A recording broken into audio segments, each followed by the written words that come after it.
All right, Shabbosai. Good evening. To continue in the 9th parak, so we are beginning tonight the Gemara.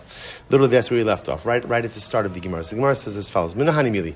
From where do we know this? Now, remember again, the Mishnah introduced us to the concept that halacha l'maisa, one goes ahead and makes a bracha upon seeing the site in which a miracle occurred. So the Gemara says, from where do we know this? Rabbi Yochanan Damar Kra, Yomer Yisro Baruch Hashem Asher Hitzil.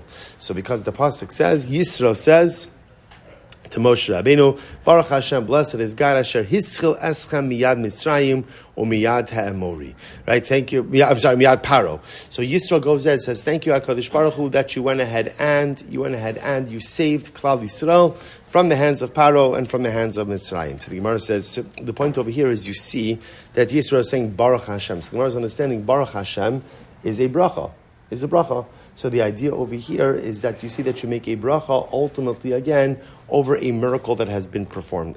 Says the Gemara, Anisa de Rabbi Mevarchinon, Anisa de Yachala Mevarchinon. So the Gemara says, but what can you see from here? Perhaps the only time you make a bracha is on a miracle that happened to the general public, a miracle that happened to the nation.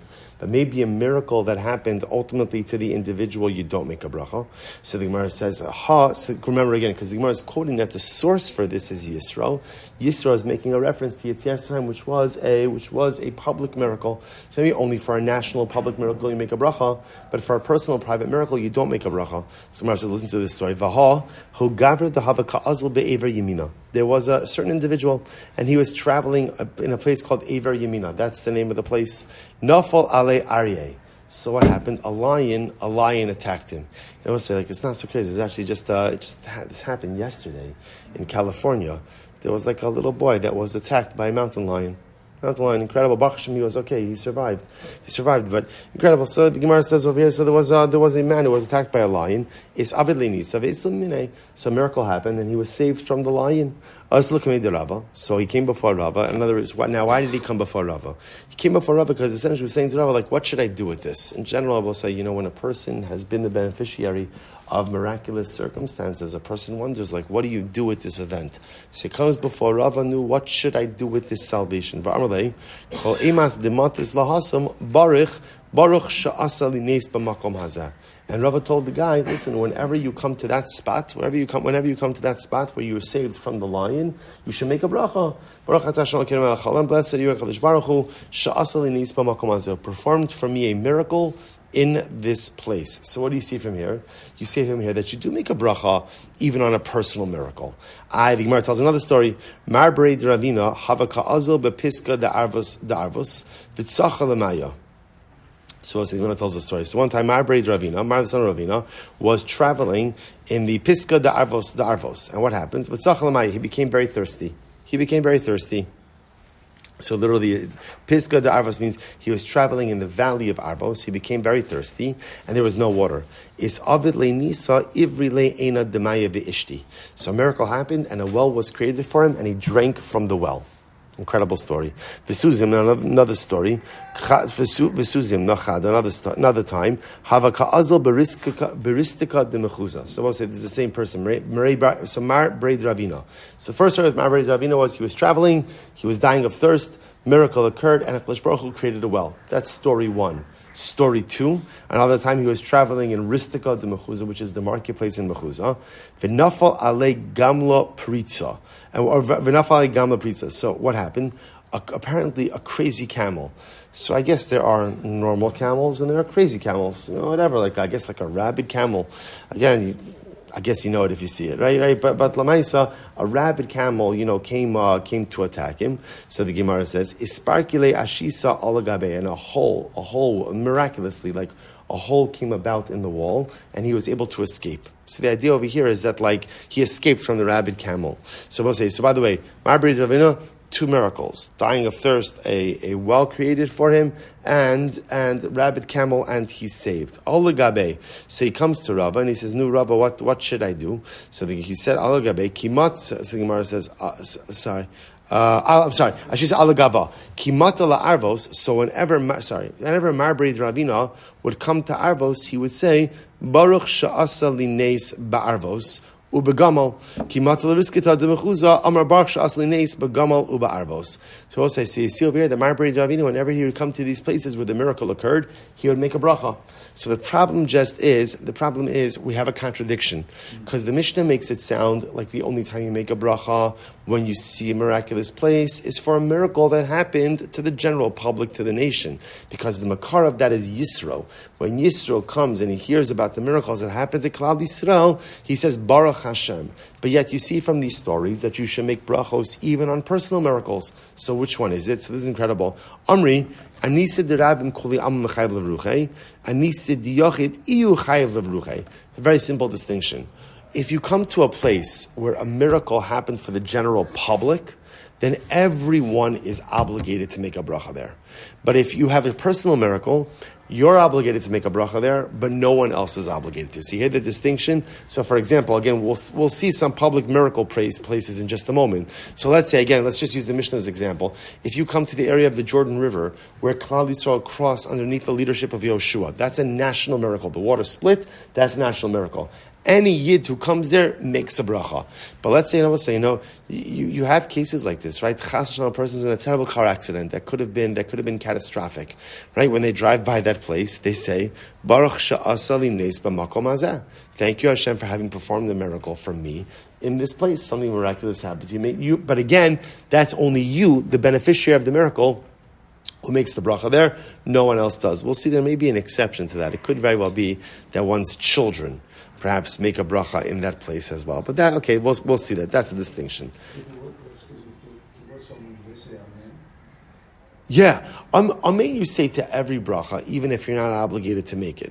Absolutely. Tan Rabbanan, Haroa ma'avros hayam u'ma'avros hayardein. So we'll say if a person sees the spot where Klal Yisrael crossed the Yam Suf, the Red Sea, or a person sees the spot where Klal Yisrael crossed the Jordan River, or ma'avros nachale Arnon, or he sees the passing of Nachale Arnon. Now, it's not immediately clear what exactly that means. So we'll see a little bit in a little bit further on. Avne al Gabish, or you pass by Avne al Gabish. Okay, we don't know what that is either. B'morad beis choron, or if you pass by Morad beis choron. So again, all of these places will be defined later on in the Gemara.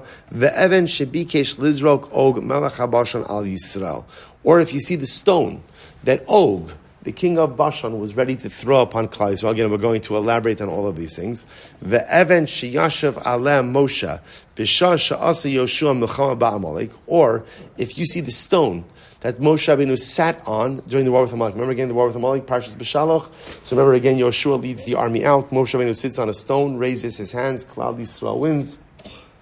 Lowers his hands, Klal Yisrael suffers defeat. If you see that stone that Moshe Rabbeinu sat on, right? Furthermore, right about v'ishto shel Lot, or if you see Lot's wife. Now, again, what does it mean you see Lot's wife? So remember again, Lot's wife became a pillar of salt. So apparently, again, let's say they know this. I guess is a good tourist attraction, right? This is Mrs. Lot. This is Mrs. Lot, right? V'chomas Yericho shnivla b'mkomo. Or you see the walls of Yericho that were swallowed up in the earth. Remember again, I will say the first battle when Yoshua brought us into Eretz Yisrael was Jericho. And the miracle happened that Yericho had very tall walls. It was considered to be an impenetrable city. So what was the miracle that occurred? The walls sunk into together. So I just want to point out to you, everything, how incredible it is that we're learning this Gemara. Now it's already the second day of Chodesh Elul. So I will say, one of the reasons the Gemara brings up that Tamim Hagim brings up, one of the reasons we blow shofar on Rosh Hashanah is to remind us of the walls of Yericho. The walls of Yericho represented, again, a city that was impenetrable. So many times in life, we build up walls around ourselves, right? Sometimes we build the walls, sometimes the walls are kind of erected by themselves because of life circumstances, and those walls become impenetrable, right? Those walls sometimes block our ability to change or to evolve. The shofar reminds us, remember, how did Yoshua bring down the walls of Yericho? With the shofar. They blasted the shofar, the walls came down. Just like the shofar had the ability to bring down the walls of Yericho, the shofar has the ability to bring down personalistic walls as well.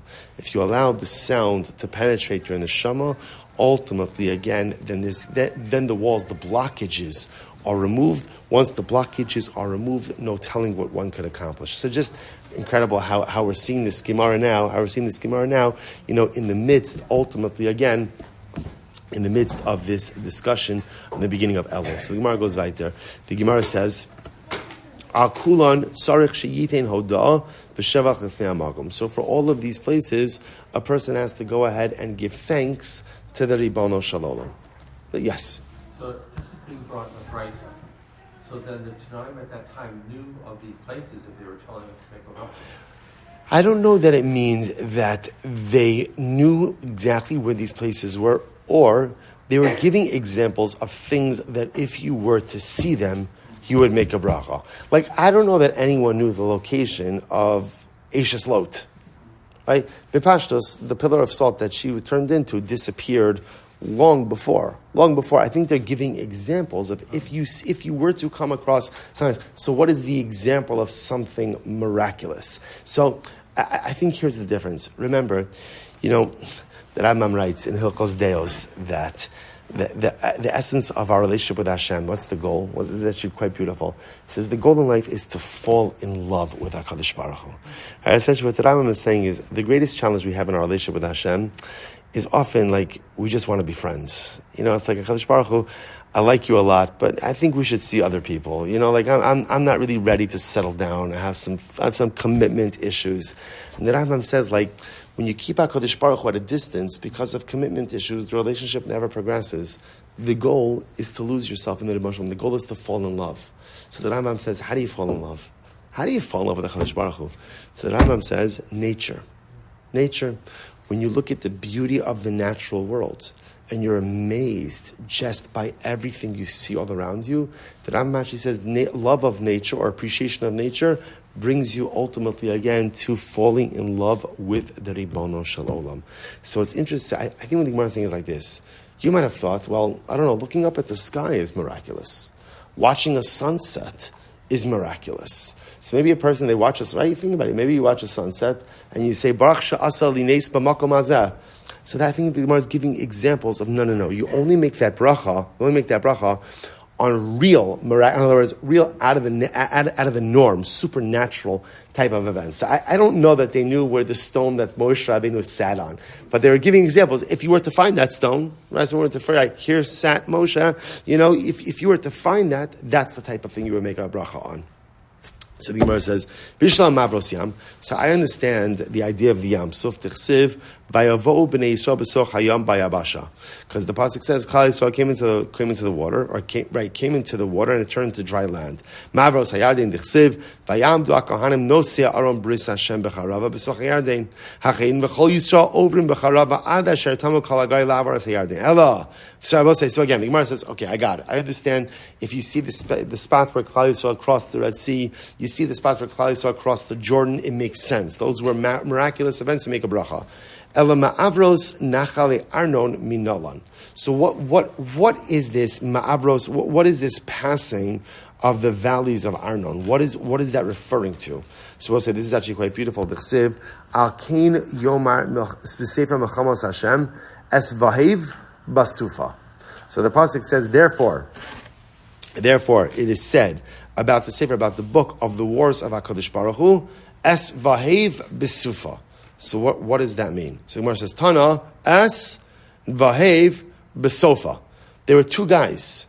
Their names were Es and Vahev. Sometimes parents lack imagination when they name their kids, right? Es, right? Es, okay. Right? So Es and Vahev. Now, Es and Vahev, where were they? Besufa, Besof. They were traveling at the back of the camp of Klal Yisrael. Now, why was that? Because Shnei Mitzorayim Hayu, Tahavu Mahalchin Besof Machane Yisrael. They were lepers. They had saras. No, we say leprosy, but it's not really leprosy. We know, again, leprosy is a physical disease. Saras is a physical manifestation of a spiritual illness. So these two guys, Es and Vahev, so it's actually interesting to read the pasuk, Es and Vahev, they were traveling, but they're traveling in the back of the camp because they were Mitzrayim. So what happened? So we'll say it's incredible. So Mar says, Kiava Kachalfi Yisrael. So as Klal Yisrael were making their way into Eretz Yisrael, so what happened? Asu Amorai. The Amoraim came, the Amorites, they're one of the 7 nations, right? So they wanted to come and to try to go ahead and kill Klal Yisrael. So what did they do? So Asu Amorai, Nun Dalam is 54b, Asu Amorai, So avdi lahan nikirusa vitashu bahon. So what did they do? It's very interesting. So the Jews were passing through this valley, right? This Nachale Arnon. They are passing through the Arnon Valley. So the Amorim had the Amorim had a very good idea. What did they do? They went to the top of the valley, like the cliff of the valley. They made like caves on the side of the valley, and they essentially were going to ambush the Jews as they went through the valley. Rashi points out that they could shoot arrows, they could throw stones. It was going to be an ambush.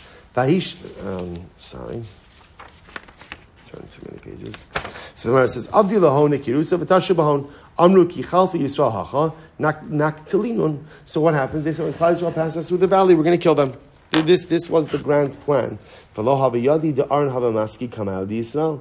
Now what the Amori did not know is that the ark, the Aron, traveled before Klal Yisrael. And what did the ark do? What did the ark do? The ark leveled mountains. The ark leveled mountains. So what happens?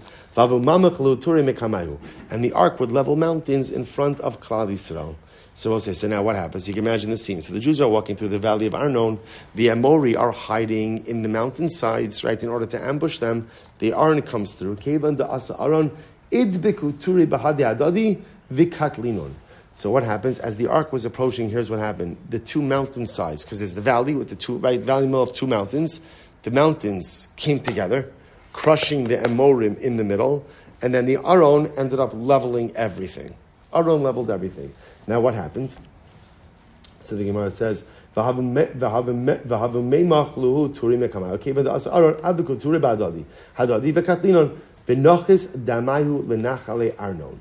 we'll say what ended up happening.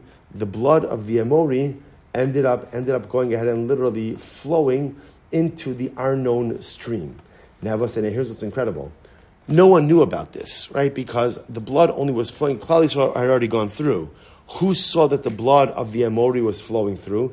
Ki asu es and vahev chazu damat kanafak mi bnei Turei. So when these two guys who were at the back of the camp, Es and Vahev, when they were walking at the back of the camp, what did they see? They saw the blood flowing into the Arnon River, and they realized, Asu va'amru luhu Yisrael va'amru shira. They went and they told Klal Yisrael what had happened, because everybody else had already gone ahead. It was only Es and Vahev who were in the back, Basufa, who saw what had happened. D'chsiv va'asher ha'nachalim asher. So we'll say, so therefore again, the Gemara gives, so that's what it means when it says, when the Brisa gives the example of Ma'avros Nachale Arnon. What does it mean, the passing of the valley of Arnon?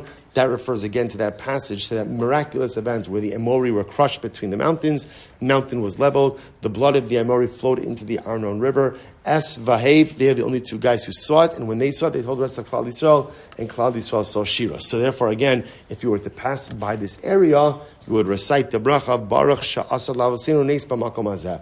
Blessed are you, Hashem, who did for our forefathers a miracle. And we'll say, but what a beautiful idea. Think about this just a moment. What's so profound about this?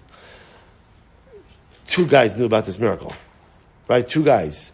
The rest of Klal Yisrael had no idea. And had Es and Bahev not seen it and told everyone else, no one else would have realized. I don't understand what happened. What happened over here? The Ribono Shalom brought mountains together.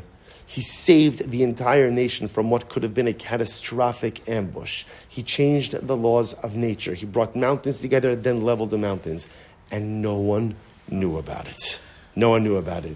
They will say, what an incredible metaphor for our lives. Who knows how many miracles the Ribono Shel Olam does for us day in and day out, most of which we are unaware, right? We are acutely aware of when things don't go well. And we're acutely aware when something out of the norm occurs. But I will say, how many times throughout the day could we only imagine how much HaKadosh Baruch Hu is providing for our salvation in so many ways we never know? You know, we say Modim every day. We thank Hashem. Va'anisecha shebechol yom imanu. We thank Hashem for His miracles that He performs for us each and every day. Well, what miracles? I don't know. I was walking the other day. I was waiting by the puddle. I was waiting for it to split. You cannot believe it didn't split. I was waiting for miracles. So what miracles? What the tefillah is telling us is, Chaburah, if we only realized the miracles that the Ribono Shel Olam performs for us every single day. You know when you realize this, you ever driving and have like a really close call with an accident that could have been horrible, right? So what do you realize in that moment? What do you realize in that moment? I'm sorry? Right, I mean, before after, who knows? And then you begin to realize, like, for a little bit, like, the truth is, in every moment that I'm driving on the road, I'm in this precarious scenario, right? Remember, you could be the best driver in the world. That has nothing to do with the guy next to you, the guy in front of you, the guy in back of you. So, like, for those few moments, I have this heightened sensitivity that, my gosh, like, the Ribono Shel Olam is literally watching over me every single second that I am behind the wheel. It's miraculous. It's miraculous. Now, again, the challenge is that what ends up happening, you remember that for like 5 minutes after the close call, and then it kind of goes back to normal. But imagine being able to live with that heightened sense of awareness, that even if I can't see it, and even if I don't know it, I believe that miracles are happening around me all of the time. Imagine what a life like that is like, and imagine the sense of gratitude that a person has touched. Right? So I'll say, what a parak. What a parak. So tomorrow I think we could actually do the same time, 7:45, and we'll just, I know we're not starting at 7:45, so I'll really try to start at 7:45 tomorrow, and we'll start Chassidus fine. By the time anyway, the schnitzel comes out. Schnitzel's out, I'm already there. Yeah.